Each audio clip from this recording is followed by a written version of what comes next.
Assalamualaikum warahmatullahi wabarakatuh. Perkenalkan, nama saya Ananda Muntrika Zahara Afrilina dari kelas 1C Pendidikan Bahasa Inggris dengan NPM A1B020091. Baiklah, di sini saya akan menjelaskan tentang karakteristik dan prinsip-prinsip ajaran Islam. Yang pertama, kita harus mengetahui apa sih itu karakteristik ajaran Islam. Karakteristik ajaran Islam adalah suatu watak atau karakter yang dimiliki oleh umat muslim yang berpedoman pada Al-Quran dan Al-Hadis dalam ilmu pengetahuan dan kehidupan manusia dalam bidang agama, sosial, budaya, kemanusiaan, pendidikan, ekonomi, dan lain-lain. Dengan adanya bidang-bidang tersebut, diharapkan umat manusia dapat memahami dan mendalami ajaran Islam agar menjadi umat muslim yang sejahtera dan cinta akan damai. Kemudian yang kedua itu ada prinsip-prinsip ajaran Islam. Prinsip-prinsip ajaran Islam itu ada banyak, tapi di sini saya akan menjelaskan 4. Yang pertama itu ada sesuai dengan fitrah manusia. Fitrah sendiri secara harfiah artinya adalah keadaan suci. Maka dengan fitrah agama, manusia akan menjadi orang yang bertuhan dan berakhlak mulia. Dengan fitrah seni, manusia akan menjadi orang yang lembut dan suka keindahan. Dan dengan fitrah keingintahuan, manusia menjadi orang yang berilmu pengetahuan. Yang kedua yaitu ada prinsip keadilan. Keadilan sendiri dapat diartikan sebagai sebuah perlakuan atas orang lain yang didasarkan atas perasaan memberi kesempatan yang sama, keadilan, profesional, sesuai dengan tugas, aturan, peran, dan tanggung jawab serta prestasi yang dicapainya. Kemudian yang ketiga itu ada musyawarah.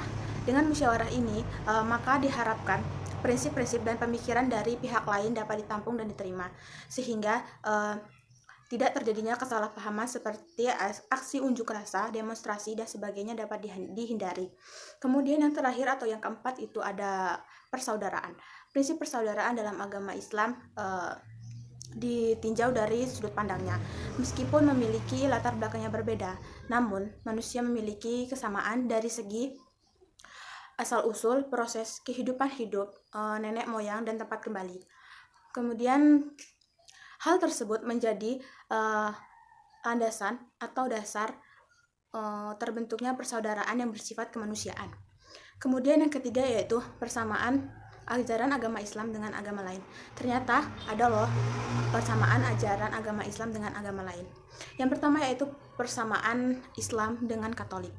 Jika di Islam mempunyai kiai yang mengajarkan agama Islam, maka di Katolik pun ada. Namun ada dua guru. Yang pertama itu guru agama yang menjelaskan secara garis besarnya saja, dan yang kedua yang menjelaskan secara detailnya itu disebut dengan romo.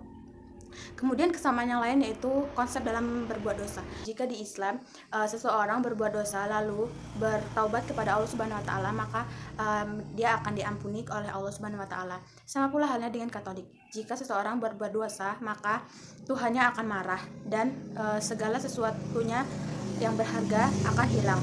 Jadi seperti diberi ganjaran dalam hidup. Kemudian persamaan agama Islam dengan Yahudi dan Kristen.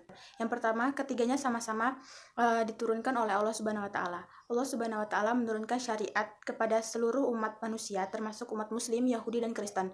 Yang kedua yaitu sama-sama dibawa oleh Nabi. Yang keempat yaitu memiliki syariat yang mirip, seperti misalnya ada hukuman rajam bagi seseorang yang pezina dan potong tangan bagi yang suka mencuri dan sebagainya. Kemudian yang terakhir yaitu ketiganya sama-sama memiliki kitab suci. Masing-masing dari mereka sudah mengakui bahwa kitab sucinya berasal dari perkataan Allah Subhanahu wa taala. Kemudian yang empat atau terakhir itu ada perbedaan ajaran agama Islam dengan ajaran agama lain. Tentu saja kita sudah pasti tahu banyak sekali perbedaan ajaran agama Islam dengan agama lain. Jika di agama lain di dunia ini menganggap ibadah dan mu'alamah itu sesuatu yang sama, namun berbeda dengan Islam. Islam menganggap ibadah dan agama atau mu'alamah itu sebagai hal yang berbeda.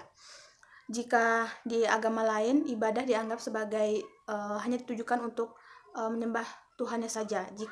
Namun di dalam Islam ibadah itu bermakna luas, seperti ibadah sholat itu dihubungkan untuk menjauhi larangannya seperti perbuatan keji dan maksiat, dan ibadah puasa dihubungkan untuk bertakwa kepada Allah Subhanahu wa taala.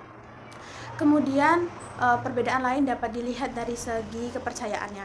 Orang Islam hanya beriman kepada Allah Subhanahu wa taala, nabi dan rasul serta kitab suci, yaitu Al-Quran. Sedangkan orang Yahudi hanya percaya kepada nabi bangsa Israel, orang Kristen hanya percaya kepada Yesus Kristus, dan sebagian kecil dari mereka percaya kepada nabi bangsa Israel. Orang Buddha hanya percaya kepada Sang Buddha, orang Konghucu hanya percaya kepada Konghucu. Kemudian perbedaan lainnya yaitu dapat kita lihat dari segi penampilan atau pakaian. Sudah jelas orang Islam itu wajib menutupi aurat, dan bagi yang perempuan itu wajib memakai jilbab. Baiklah, itu saja yang dapat saya sampaikan. Lebih dan kurangnya saya meminta maaf, dan kepada Allah saya mohon ampun.